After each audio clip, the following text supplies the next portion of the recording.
Hello everyone and welcome back to another episode of Like to Ink Online Masterclass series with Canon.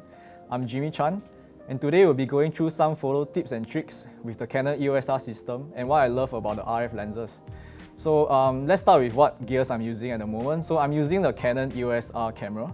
So before that I was using the 5D Mark III. So there are two distinct features that I noticed at first when I was using the Canon EOS R. So the very first thing is the fully articulating screen. So this might be a very simple feature, but it makes a lot of difference. Why? Because with this articulating screen, I am able to go down to low angles and compose my shot. So something that 5D Mark III you can never do with 5D Mark III. So 5D Mark III you don't have the screen. So whenever I go down, I have to go down at low angles to compose my shot. So sometimes your composition might be off, your camera might not be balanced. So with this screen, you have full control of your composition. Furthermore, with the touchscreen function, you are able to focus accurately based on where you want to focus. So even for high angles, right, you just have to tilt your screen down this way.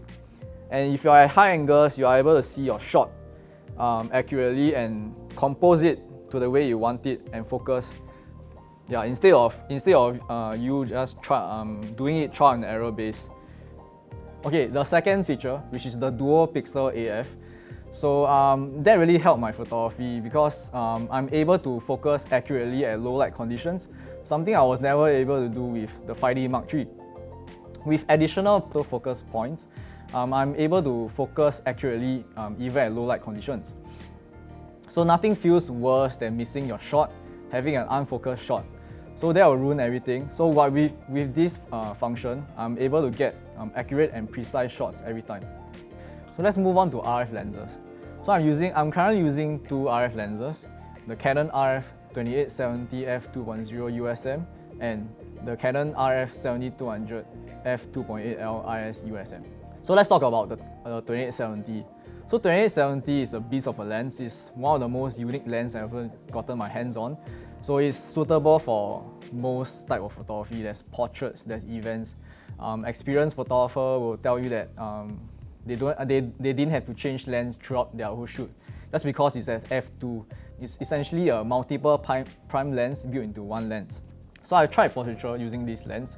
So I found that there is no issue with autofocusing. There is no issue on focusing on my subjects, especially when there is harsh backlighting.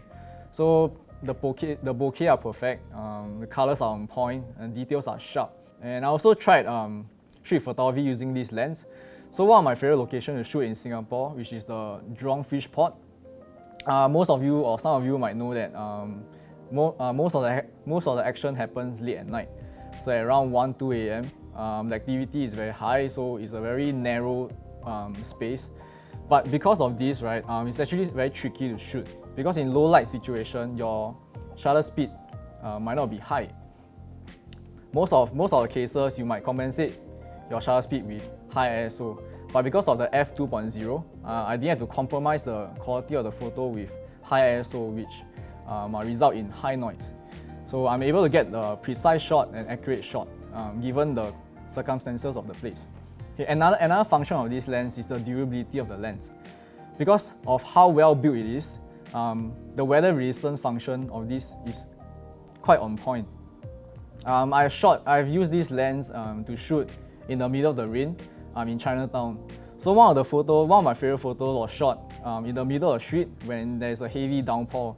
So I was able to capture pedestrians or passerby running across the street just to avoid the rain.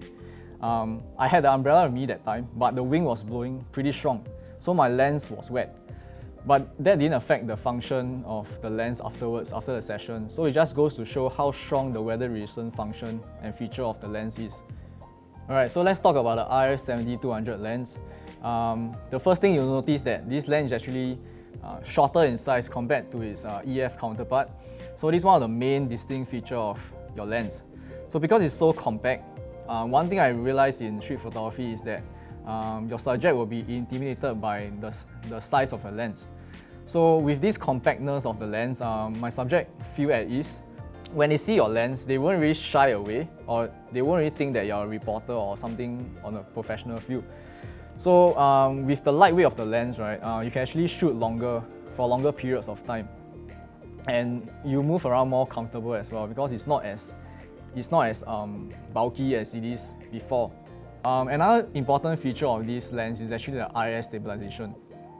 It stabilizes up to 5 stops, meaning it makes handheld photography a breeze.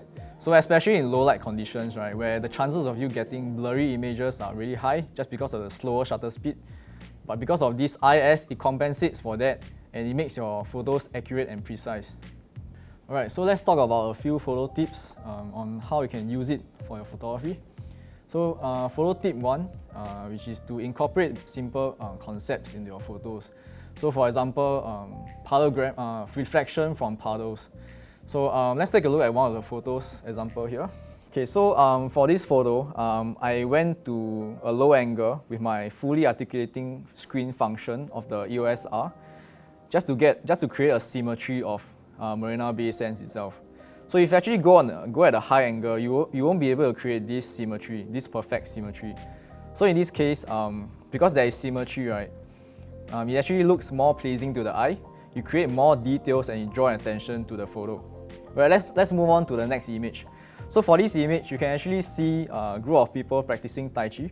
I shot this in Shanghai using a wide angle lens. You can see there's reflection in this image. The reflection wasn't there. I created this reflection using a bottle of water. So by creating this reflection, I created a sense of curiosity from my audience. You actually can tell that there is more detail to this photo. So can you imagine that if there is no reflection, it will be just be a plain floor. Alright, so I'll show you another example of how I make use of reflection to add details to my image. So this photo is shot in Hong Kong. It just shows a couple walking randomly on the street. But because it was raining and there was reflection on the floor created by the puddle, I'm able to add details to the image just by going down low with my fully articulating screen. I composed it in a way that when a couple walk into the frame, their reflection is shown in the photo. So this way, you bring more details to the frame. Okay, so photo tip number 2. Use high-speed continuous shooting mode when capturing street subjects. So you'll get instances where your subject isn't looking at you when he's busy with his activity or is moving towards you. But with high-speed continuous mode, you'll get a small split second of the subject looking at you when he notices you. So you get 2 different kind of image when using this mode. Because if you just use a single shooting mode, you might miss that special moment that you're looking for. So with high speed, the chances of you getting your shot will be higher. Right, so let's take a look at one of the photos as an example. So in this photo, I have a monk framed directly in the middle of the temple. So for this location, in order to capture this monk with no one around, it's actually quite rare. Because for this location, it's actually quite a famous tourist spot. So the chances of a monk being right in my frame is really low. So when I noticed the monk in the area, I prepared the high-speed continuous mode and wait for him to walk directly in the middle of the frame. If I have used the single shooting mode, I may have missed him directly in the middle. Okay, so photo tip number 3. So it's just to make use of your surroundings and the resources around you to your advantage. So I have an example here, so let's take a look. So this picture was shot in Kathmandu. I was passing by a roadside store selling mirrors. So by framing the mirrors in your frame, I was able to capture each subject in individual mirror frames. So by using the high-speed continuous mode as well, I'm able to time each subject into each mirror of frame. Okay, so photo tip number 4 is to make use of long focal range to pull your background while focusing on the subject.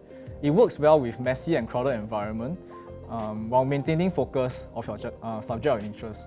So let's take a look at one of the examples here. So this photo was shot in the middle of Chinatown during Chinese New Year. As we know, during Chinese New Year, many festive shoppers will crowd around the area just to get their Chinese New Year goodies. So I managed to shoot this at 200 mm I managed to pull the background forward without losing the details of the crowd, while maintaining focus on my subjects. That's all for this episode of the Masterclass series. I hope this tip will help you in your photography journey. I'll be online till 8:30, where I'll be answering any burning questions. I'm looking forward to see you guys next week, where I'll be going through Lightroom tutorial editing process. See you next week. Canon, delighting you always.